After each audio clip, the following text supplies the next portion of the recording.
नमस्कार, स्वागत है आपका बेटियों को समर्पित हमारी इस खास पेशकश में। राजनीति में 33% आरक्षण का बिल भले ही सियासी उलझनों में अटका हो, इस देश की महिलाओं ने हर क्षेत्र में अपनी जगह बनाई है। बेड़ियों को तोड़कर तरक्की की राह पर आगे बढ़ी हैं। खेत खलिहानों से लेकर संसद तक अनगिनत नाम है जो अपनी मेहनत से परिवार, गांव और राज्य का सम्मान बढ़ा रहे हैं।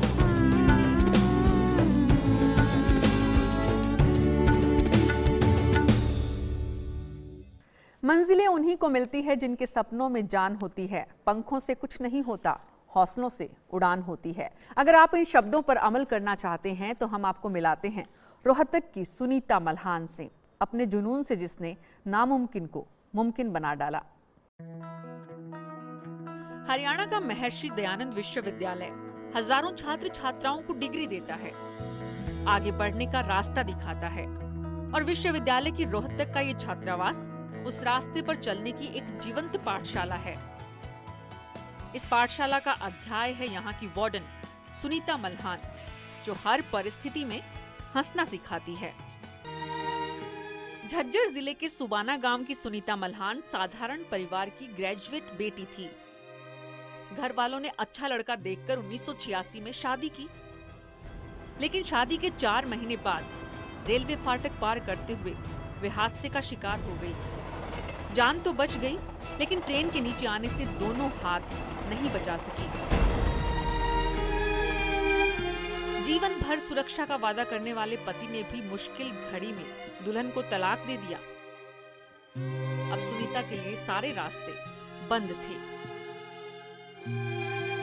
4 महीने में थे मैं शादी को, ससुराल वालों से वहीं मुझे उन्होंने एक्सेप्ट करने से मना कर दिया था। मेडिकल में ही मुझे छोड़ के चले गए थे वो। ऐसे वक्त में सुनीता ने दोबारा पढ़ने की ठानी। हाथ से ना सही, पैर से लिखना शुरू किया। निरंतर खुद के प्रयास से पत्थर को पिघलाने वाली कहावत को सच साबित किया। एमए और पीएचडी की डिग्री हासिल की तो कठिन परिस्थितियों में जीवन को आगे बढ़ाने वाली श्रेणी में राष्ट्रपति अवार्ड से सम्मानित हुई। लेकिन कहानी यहीं खत्म नहीं हुई। पति की उपेक्षा का दर्द झेल रही इस बेटी ने राष्ट्रीय पहचान बनाने का संकल्प लिया। खेलों की दुनिया में कदम रखा और राष्ट्रीय स्तर की एथलीट बनी। पैरा ओलंपिक खेलों में स्वर्ण पदक हासिल करने वाली इस बेटी पर आज पूरे परिवार और समाज को नाज है। ये बेटी देश का स्वाभिमान है और हमें इन पर अभिमान है।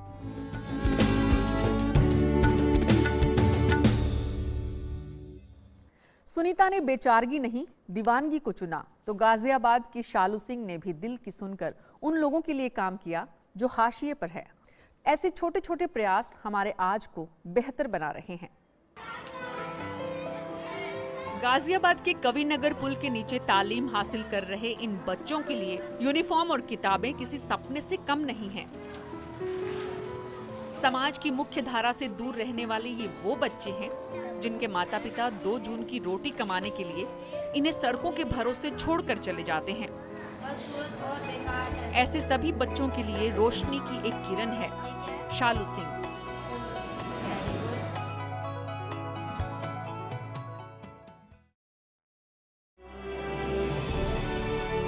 शालू सिंह 6 साल की थी जब उनकी मां ने इस नेक काम की शुरुआत की थी। गरीब बच्चों को भी पढ़ने का हक मिल सके, इसके लिए लोगों से अपील की और ये कोशिश रंग लाई। शालू की मां के नेक इरादों का ही नतीजा था कि लोग जुड़ते चले गए। लेकिन कहते हैं अच्छे लोगों को ईश्वर भी जल्दी बुला लेता है। मां का 2011 में निधन हो गया। ऐसे में बेटी ने कारवां आगे बढ़ाया।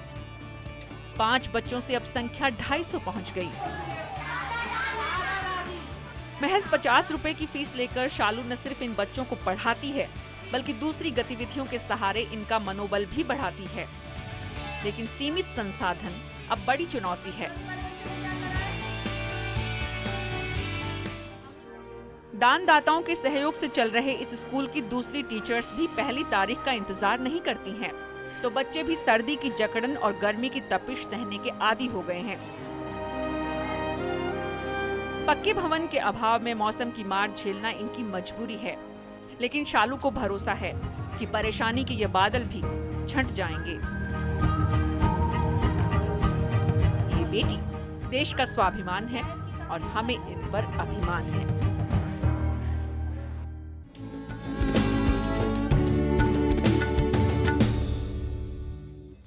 ये बेटियां आज दुनिया में भारत का झंडा फहरा रही हैं, तो देश में किसान आत्महत्या को मजबूर हैं।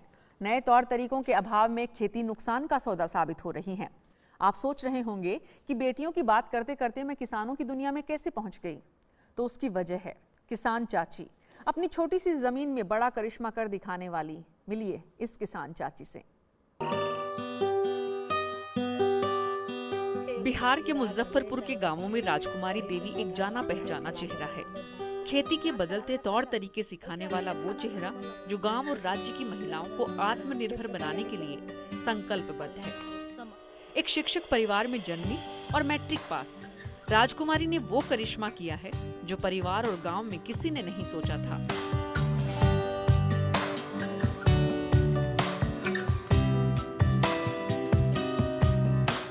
उन्नीस में सरैया प्रखंड के किसान परिवार में उनकी शादी हुई थी।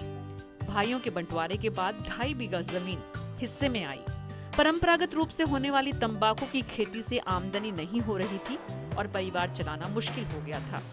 राजकुमारी देवी ने ऐसे वक्त में मुनाफे वाली फसलों की जानकारी जुटाई और घर से निकल पड़ी।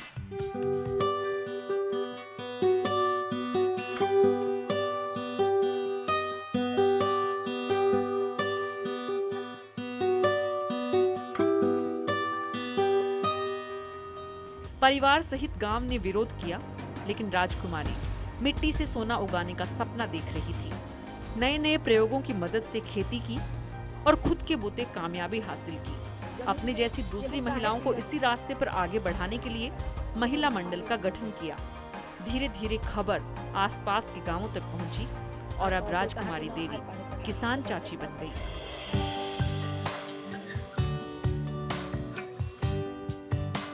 खुद मुख्यमंत्री नीतीश कुमार नुस्खे सीखने घर पहुंचे तो 2011 में गुजरात के मुख्यमंत्री नरेंद्र मोदी ने भी उनके प्रयासों को फिल्म के जरिए अपने किसानों को दिखाया। आज किसान चाची तकरीबन 25 तरह के अचार और मुरब्बे बनाती है। महानगरों के मेलों में अपने उत्पादों की प्रदर्शनी लगाती है और साथ ही सामाजिक बदलावों का रास्ता भी दिखा रही है। ये बेटी देश का स्वाभिमान है और हमें इन पर अभिमान है। और बिहार के सामंती परिवेश में एक साधारण से किसान परिवार की बहू ने कैसे ये मुकाम हासिल किया, 300 से ज्यादा महिलाओं को आत्मनिर्भर बनाने की दिशा में कैसे आगे बढ़ी, जानते हैं खुद किसान चाची से। आज हमारे स्टूडियो में है चाची, स्वागत है आपका।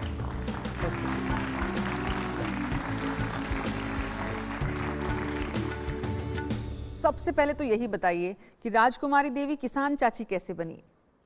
पहले तो मेरे माता पिता राजकुमारी देव नाम रखे, शादी हो गया तो देवी लग गया।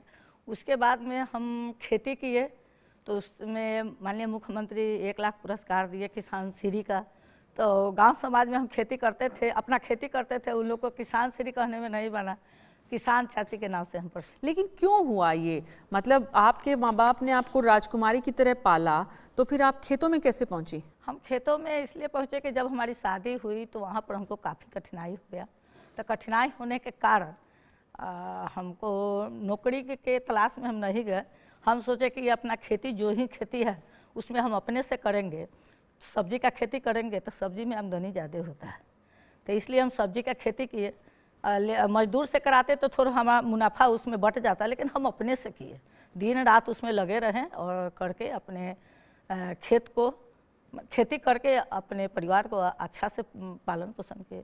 तो आपके पिताजी ने आपको मैट्रिक करवाई उस जमाने में? मतलब आपको बहुत अच्छी तरह पाला पोसा। बिहार जैसे राज्य में लड़कियों के साथ भेदभाव होता है, वो आपके साथ नहीं हुआ? नहीं, वैसा तो नहीं हुआ, लेकिन हमको ही कठिनाई खेती करना था। क्योंकि हमारे पिताजी सोचते थे कि हम बेटी को लड़का जैसा माने, हमारी बेटी सुंदर है तो सुंदर लड़का खोजे। इसके लिए काला लड़का खोजे रहते तो इतना कठिनाई नहीं होता, लेकिन गोर लड़का खोजने में जब हमारी शादी हुई तो हमारे ससुराल वाले हमको सौतेली सास थी तो हमको कठिनाई देने लगे। और 2 हमको बेटी थी और 1 लड़का, इसलिए हमको ज़्यादा कठिनाई हो गई, तो इसलिए हमको खेत में काम करना पड़ा। तो वो गोरे चाचा तो यहाँ पे बैठे हुए हैं। गोरे चाचा, आपने भी बहुत तंग किया चाची को शुरू शुरू में, गांव से जब निकली खेती करने के लिए, घर से निकली तो बहुत परिवार ने विरोध किया था।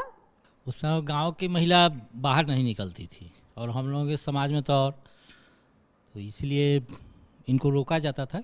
परिवार के लोग भी रोकते थे, हम भी रोकते थे और समाज में भी माने इनके निकलने से बदनामी होती थी कि भाई गांव की महिला है और बाहर निकल रही है, खेती कर रही है, तो शिकायत तो होता ही था। तो चाचा बदनामी अब तो नहीं होती जब गांव से निकलती हैं? अब तो नहीं होती है, हाँ, क्योंकि उस समय जो हमारे बिरादरी के लोग थे चाहे और जो लोग थे हम पर दबाव बनाते थे। लेकिन जब हमारे यहाँ भारत सरकार के मंत्री लोग जाने लगे, बिहार सरकार के मंत्री लोग जाने लगे, ICAR के जो कृषि विज्ञान केंद्र है उसके बड़े वैज्ञानिक लोग जाने लगे, तो हमारा नाम लगा कि इनका नाम अच्छा हो रहा है, तो अब बदनामी हमको भी महसूस नहीं होता है और लोगों को भी नहीं होता। तो चाची चाचा तो पीछे रह गए। इसीलिए हम जहाँ जाते हैं तो उनको लेकर जाते हैं कि कम से कम हम कहाँ गए और किस साथी में बैठे वो थोड़ा देख ले, वो तो उनकी जानकारी में रहे। हाँ, मतलब आज भी डंडा नहीं, उनके हाथ में नहीं, है। ऐसा नहीं, उनको इसलिए ले जाते हैं कि उनको भी इसमें बैठने का मौका तो नहीं मिलता, तो हमारे लिए तो बैठ तो गए।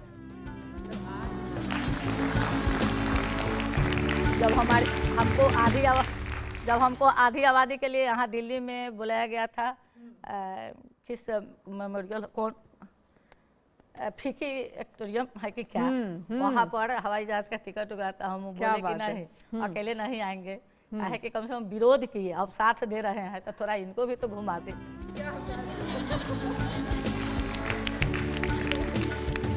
तो चाची फिर मन में नहीं आया आपके कि चाचा तो कुछ काम काज की समझ नहीं है, तो चलते हैं दूसरा चाचा ढूंढ लेते हैं? नहीं, हम क्या कहें से सुनिए, हमारे पिताजी की मानसिकता थी कि माने गोर हमारा दामाद हो, काला जहाँ जाते थे तो काला हुआ, इसलिए इनसे शादी किए। कम मैट्रिके में थे तो शादी किए, तो मैट्रिक भी नहीं कर पाए, नागमणि जी का शासन था, हम मैट्रिक पास कर गए, नहीं किए, ये नहीं किए, तो इनको नौकरी नहीं हुआ, तो नौकरी नहीं हुआ और सौतेली सास थी तो ज़्यादा कठिनाई हुआ। अच्छा, हमको इनमें विवाद नहीं है, अच्छा, लेकिन इनको नौकरी नहीं हुआ तो हमको शादी हुआ, तो हमको घर में ज़्यादा सौतेली सास थी तो ज़्यादा हमको दबाव डाली, हमको कठिनाई दी।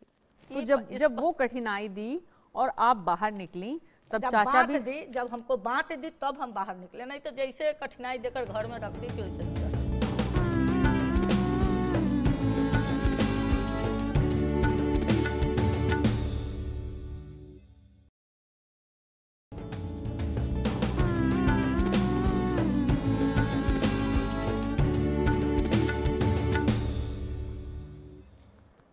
आपने अचार बनाने का सिलसिला कैसे शुरू किया? तंबाकू की खेती बंद क्यों की आपने? नए खेती के प्रयोग कैसे सीखे आपने? कहाँ से सीखे? हम कृषि विज्ञान केंद्र का, जब से कृषि विज्ञान केंद्र मुजफ्फरपुर जिला में आया तो उसमें हमको लोग नाम दे दिया उसमें, तो उसमें नए तरीके का खेती के लिए हमेशा प्रशिक्षण गांव में जाकर देना होता था, तो इसलिए हम वही नए तकनीकी से खेती करने लगे। खेती के अलावा उसमें हम सोचे कि जिस समय आलू हुआ तो कम रेट हुआ, गोभी हुआ तो कम, माने रेट कम है, तो जो रेट कम भी है उसमें बिचौलिया उसका मुनाफा कम आता है, तो हम सोचे कि क्यों नहीं इसका प्रिजर्वेशन का काम कर ले तो पूरे मुनाफा हमारे पास रहे। तो वही हम कृषि विज्ञान केंद्र से प्रिजर्वेशन का माने अचार, जैम, जेली, मुरब्बा ये सब बनाने के लिए प्रशिक्षण लिए, पूसा यूनिवर्सिटी से लिए, सबौर विश्वविद्यालय से लिए। एक बम्बू का ट्रेनिंग दिल्ली पूसा है, पूसा दिल्ली में है, वो बम्बू का ट्रेनिंग हम लोग लिए। लेकिन हम सोचते हैं कि बिहार का प्रोडक्ट्स, बिहार में जो जो चीज़ उपलब्ध है उसी को प्रिजर्वेशन करके हम आगे बढ़े। बम्बू का ट्रेनिंग हम लोग का हुआ और बिहार में कोई बम्बू बांस रोपा नहीं, रोपने पर भी वो हरौतिये बांस होता है, इसलिए हम बांस का अचार नहीं बना पाए। तो चाची, शुरू में जिन लोगों ने आपका विरोध किया जब आप घर से बाहर निकले, आज वही लोग आपके समर्थन में खड़े हुए हैं। ये कितना फर्क महसूस करती हैं? किस रूप में देखती हैं? उन लोगों के व्यवहार में क्या फर्क आया? हुआ ना मैडम, आपको अपने से महसूस हो जाएगा कि गलती आप किसी को विरोध किए, आप उसी को अच्छा कह रहे हैं तो आपको अपना ताबर अपने मुंह में लगा, हमको उससे कुछ नहीं है। क्या बात है। हम वो पूरा सोच रहे थे उस दिन उनको प्रणाम किए, आज भी हम प्रणाम करते हैं। अपनी बेटियों को खूब पढ़ाया आपने? हाँ, MCA फाइनल कर ली है, लेकिन अब इस साल उसकी MCA फर्स्ट डिवीज़न से पास की, लेकिन अब उसके लिए शादी के लिए थोड़ा यही। क्या शादी के लिए क्या दहेज? नहीं, देखिए हम तो दहेज विरोधी हैं, सामान उसको सब कुछ देंगे, हम उसी लड़का से शादी करेंगे जो दहेज नहीं मांगेगा। लेकिन बिहार में तो काहे बहुत कि दहेज। नहीं, हम सोचे हुए हैं कि 20वीं शताब्दी, हम लोग एक बार ट्रेनिंग लिए थे तो आचार्य राममूर्ति कहे थे कि पहले था पति सेवा धर्म नारी, अब जो आ गया है जो पीढ़ी 20वीं शताब्दी, माने अभी 15 है, 15 माने है 20 के बाद पत्नी सेवा धर्म पुरुष होगा।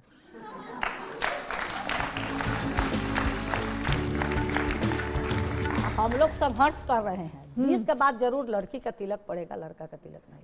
लेकिन चाची आज भी बहुत बेटियों की संख्या कम है, आपको मालूम है? हाँ, ये तो हमको मालूम है, तो ये तो महिला का कमजोरी है, उन लोग को हम समझाते हैं। महिला का क्या कमजोरी है? दो को बेटी हो जाएगा तो कैसे शादी ब्याह होगा?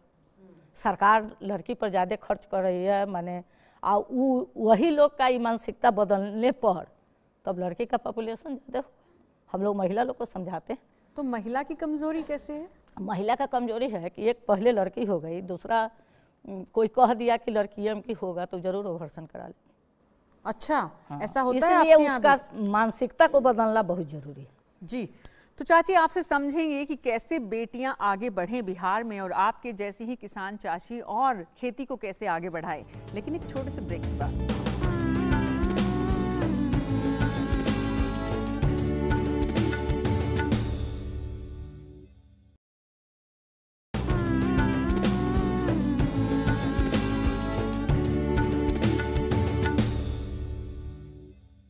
तो बिहार की ये चाची कैसे आगे बढ़ा रही है खेत खलियानों में महिलाओं को, इस पर हम चर्चा कर रहे हैं मुजफ्फरपुर की राजकुमारी देवी से। राजकुमारी जी, अब जो वहाँ की महिलाएं हैं वो भी आगे बढ़ रही हैं, खेती के नुस्खे सीख रही हैं, खेती में नए नए प्रयोग आप करवा रही हैं, लेकिन खेती से दूरी किसानों की बढ़ रही है। फिर भी नहीं, दूरी तो नहीं बढ़ रहा है, किसान लोग लगे हुए हैं, लेकिन दूरी वो लोग अपना कहते हैं कि उससे मुनाफा नहीं हो रहा है, इसके लिए वो अपना बात माने प्रस्ताव डालते हैं, लेकिन मुनाफा खेत उससे प्रिजर्वेशन का काम करें। महिला लोग को हम लोग सिखाते हैं कि प्रिजर्वेशन का काम करने से क्या होगा, जो खेत में घटा हुआ तो आप इसका उत्पाद जो बना लिए तो उससे तो आपका मुनाफा होगा। जी, तो खेती के नए प्रयोग करने होंगे आपके मुताबिक। जी, जी, लेकिन आप खेती के साथ साथ समाज सुधार में, दहेज के खिलाफ, बेटियों को आगे बढ़ाने के लिए भी लगातार महिलाओं को समझाती रहती हैं। ये क्यों किया आपने शुरू? जैसे खेती के लिए वो लोग बुलाते हैं, इसमें क्या करे कैसे, तो उस समय हम उनको कुछ प्रोडक्ट्स बनाने के लिए भी समझाते हैं, लड़की के लिए भी समझाते हैं, और लड़की को भी कहते हैं कि कम एज में शादी नहीं, तुरंत 7वां पढ़ा लिए और शादी कर देते हैं। तो ये कहते हैं कि देखिए सरकार का इसमें जोर है नहीं है, आप लोग इसको मैट्रिक कराइए, इंटर कराइए, तब शादी कीजिए, काहे कि 21 साल का बाद शादी कीजिएगा। तो इसके लिए ये भी कहते हैं, माने बाल विवाह नहीं करने के लिए कहते हैं। और एक विधवा विवाह, गांव में जाइएगा तो विधवा विवाह का बहुत बड़का प्रॉब्लम, विधवा विवाह, जो कोई महिला तुरंत साल 2 साल में विधवा हो गई तो उसको घर वाला लोग प्रताड़न भी करते हैं, ये इसके आने से हमारा बेटा ऐसे हो गया, ऐसे हो गया। तो ये भी जो इसको मरना होगा तो किसी तरह मरेगा, वो उसके आने से तो नहीं मर गए। तो आपने कई विधवा महिलाओं के विवाह करवाए हैं? तो इसलिए हम कराते हैं कि गांव में जाइए ना, तो कोई महिला विधवा हो गई और किसी बुढ़े से बुढ़े जेंट्स को कहेगी कि फलना से जान दीजिएगा, 2 दिन से 4 दिन ला देगा ना, तो दूसरी महिला का बात है, ओकरा घरे उठ जाता है। तो इसके लिए हम विधवा विवाह पर काफ़ी, माने उसके यहाँ 1 दिन में बात हो, 10 दिन में हो, लेकिन ज़रूर उसको विधवा विवाह को हम शादी जरूर करवाते हैं। जी चाची, बहुत सारी युवा पीढ़ी है यहाँ पे जो आपसे पूछना चाहती है सवाल। मैं चाची जी, मैं आपसे ये पूछना चाहती थी कि आप देश भर के साथ साथ पूरी दुनिया में प्रसिद्ध हैं किसान चाची के नाम से, तो आपको कैसा लगता है ये नाम सुनकर? हमको अच्छा लगता है कि हम अच्छा काम किए तब ना लोग हमारा नाम किसान चाची रखा।